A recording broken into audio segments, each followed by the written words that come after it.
안녕하세요. 나 팀장의 실무회계입니다. 반기결산이 2주 앞으로 다가왔습니다. 오늘은 반기결산 중점 검토 항목 중 코로나 사태로 매출이 감소하여 발생할 수 있는 이슈 사항에 대해 공부하겠습니다. 외화 매출이 있는 경우 미래 환율 변동에 따라 외화 매출액과 매출 채권 회수, 현금 유입액이 변동되는 위험이 있습니다. 이에 따라 미래 매출로부터 유입될 것으로 예상되는 달러 유입액의 일정 비율만큼 선물한 매도 계약을 체결하여 미래 매출 및 매출 채권으로부터 발생할 이익 또는 손실을 파생 계약으로부터 발생할 손실 또는 이익과 상계하여 손익효과를 없애버리는 전략을 취할 수 있는데 이를 해지 거래라고 합니다. 해지 거래에 대한 보다 자세한 내용은 본 영상의 끝부분에 링크를 걸어 놓은 나 팀장의 실무회계 6강 현금 흐름 위험의 피해계를 시청하시기 바랍니다. 나 팀장그룹의 알라바마 법인이 2020년 시작 시점에 수립한 2020년 사업계획상 매출액은 아래와 같습니다. 단위는 100만 달러입니다. 매월 3억 달러, 원화로는 약 3,600억 원의 매출이 발생할 것으로 예상을 했습니다. 환율 변동에 따른 매출액 변동을 해지하기 위하여 매월 예상 매출액의 80%에 해당하는 금액에 대해 달러를 매도하는 선물한 매도 계약을 체결했습니다.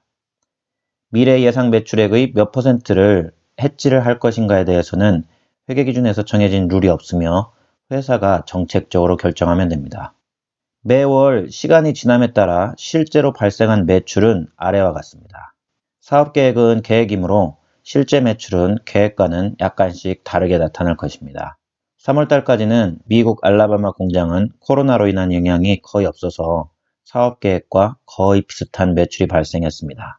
이러한 정상적인 상황 하에서 3월 말 결산 시 매출과 해지 회계 처리는 아래와 같습니다. 매출액은 3억 2천만 달러이며 원달러 환율은 1,100원이므로 매출액을 원화로 환산하면 3,520억 원입니다. 1월 초 환율 1,000원보다 10% 상승하여 매출액이 10% 상승한 금액으로 원화로 환산이 됩니다.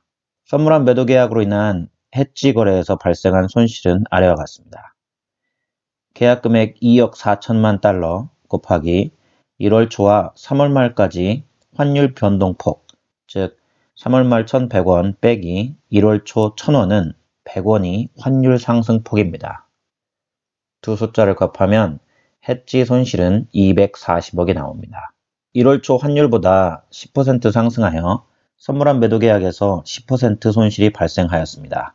매출액, 즉 현물 시장에서 발생한 이익이 선물 시장에서 발생한 손실과 상계가 되어 이익도 손실도 나지 않는 상황, 즉 1월 초 해지 계약을 체결할 당시 환율로 고정이 되는 결과가 나옵니다.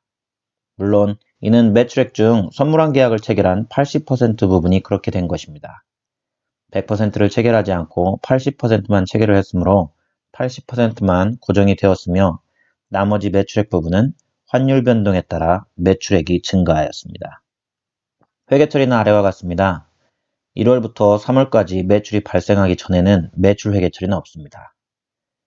1월 초에 선물한 매도 계약을 체결한 것에 대해서는 환율이 1,000원에서 1,100원으로 100원이 올라서 해지 계약에서 손실이 발생했으므로 차변에 OCI, Other Comprehensive Income, 기타 포괄손익 2계획 240억을 회계 처리하고 대변에 파생상품 부채 240억을 회계 처리합니다.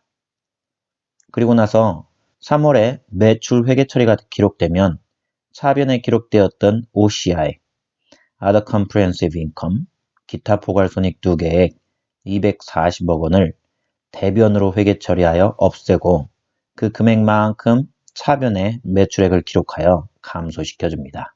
파생부채 240억은 이때는 회계 처리가 없습니다. 그 이유는 매출이 발생한 이후 60일 뒤에 매출 채권이 회수될 때 선물한 계약의 만기가 도래하여 정산할 때 없어지며 지금은 없어지지 않기 때문입니다. 4월이 되었습니다. 3월 마지막 주부터 코로나가 미국에도 급속하게 진행되어 4월 한 달 동안 알라바마 공장을 비롯한 미국 전역이 완전 통행금지, 셧다운 되었습니다. 매출액이 0이 되었습니다. 4월 말 결산 시 파생상품 회계처리는 어떻게 될까요? 매출이 발생하지 않았으므로 선물한 매도 계약을 체결한 금액 2억 4천만 달러는 오버 해지된 금액입니다.